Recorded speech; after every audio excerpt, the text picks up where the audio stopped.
Yea, all Israel have transgressed thy law, even by departing, that they might not obey thy voice. Therefore the curse is poured upon us, and the oath that is written in the law of Moses, the servant of God, because we have sinned against him.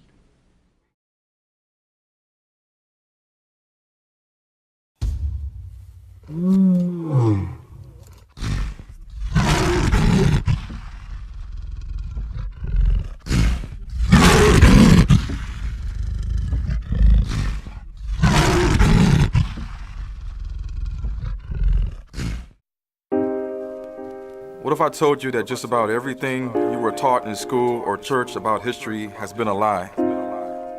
What if I told you that you are not a Gentile or a Hamite Egyptian or a Canaanite? And what if I told you that the very Bible that you read is talking about you and your ancestors?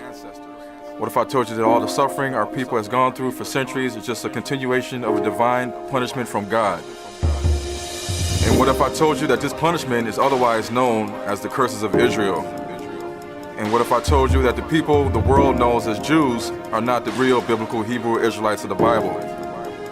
Would you believe me?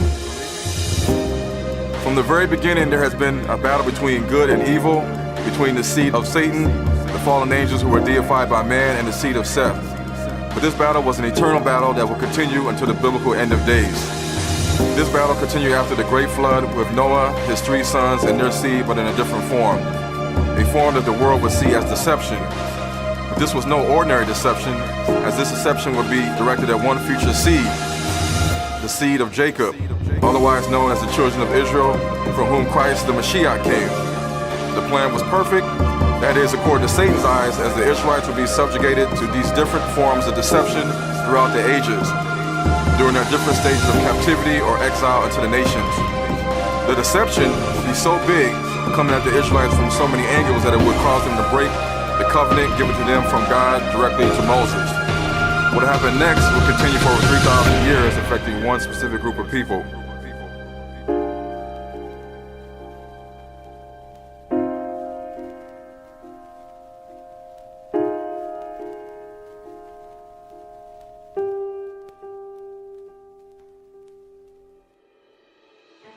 The Bible says Satan is the father of lies, and it also says that you can recognize false prophets or false teachers by their fruits.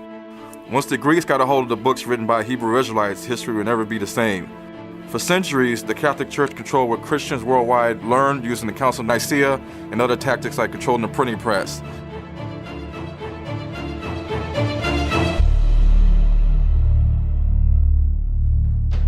This continued on during slavery, when the same Catholic missionaries came teaching another Jesus and another doctrine, using the white man's lies to deceive God's true chosen people. Using the white slave plantation overseer and the black Negro driver, biblical history through white man's eyes could be taught to the generations of slaves and future black spiritual leaders without question. After all, slaves were not allowed to read. So why would we question or second guess what we were being told then and even today? So what was the result of this? Why are there millions of black churches in the black community, but the community is in shambles? Why have we been praying to the same Jesus that other races have been also praying to, but as a people we seem to be on the verge of destruction? There is no more time for games. A storm is coming, and it is now time for black people to start waking up. It's time for black people to start asking questions and to demand answers.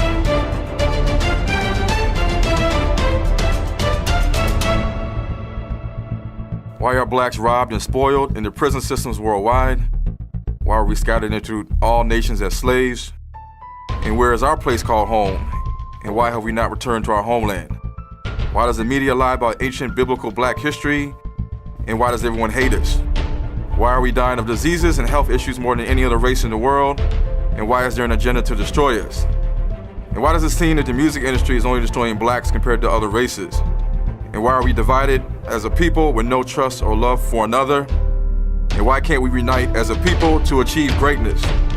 Why are we the victims of the media of sexual and moral destruction? And why are we the victims of mental and developmental destruction? And why is there an agenda to destroy the black male image in America? And why are we the victims of academic suppression and destruction?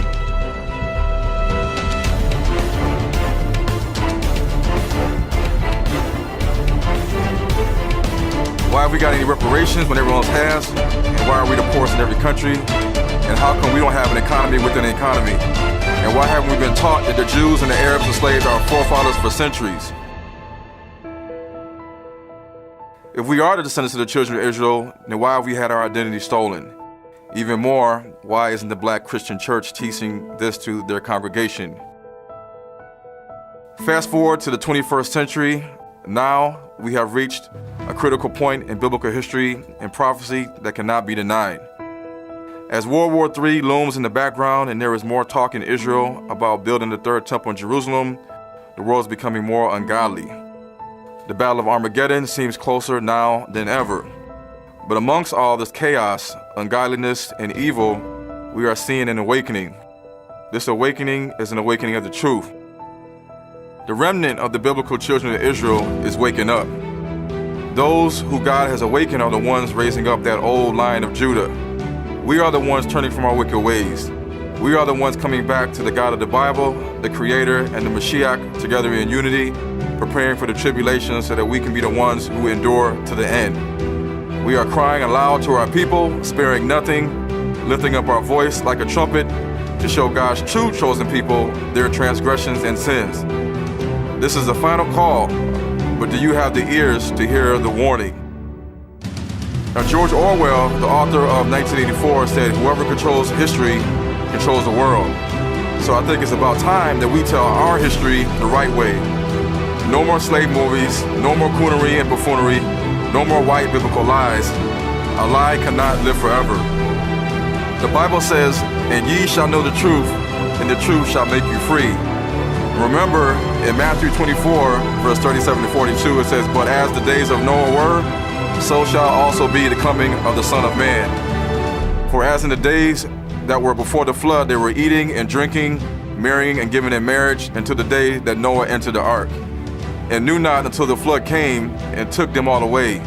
So shall also be the coming of the Son of Man be. Then shall be two in the field, and one shall be taken, and the other left.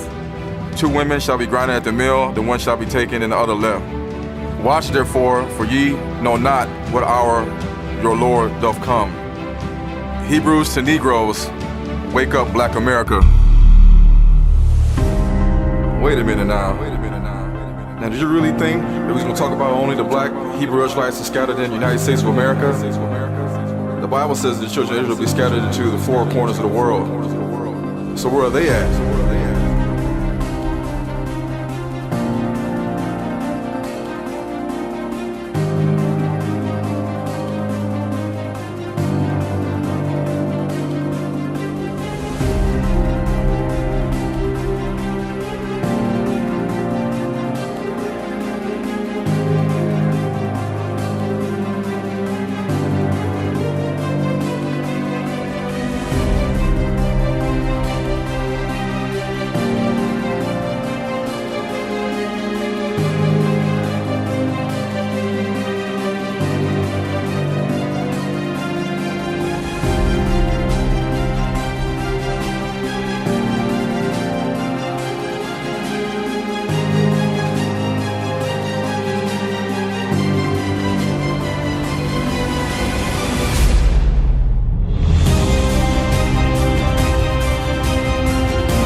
Judah is a lion's whelp. From the prey, my son, thou art gone up. He stooped down, he couched as a lion, and as an old lion. Who shall rouse him up?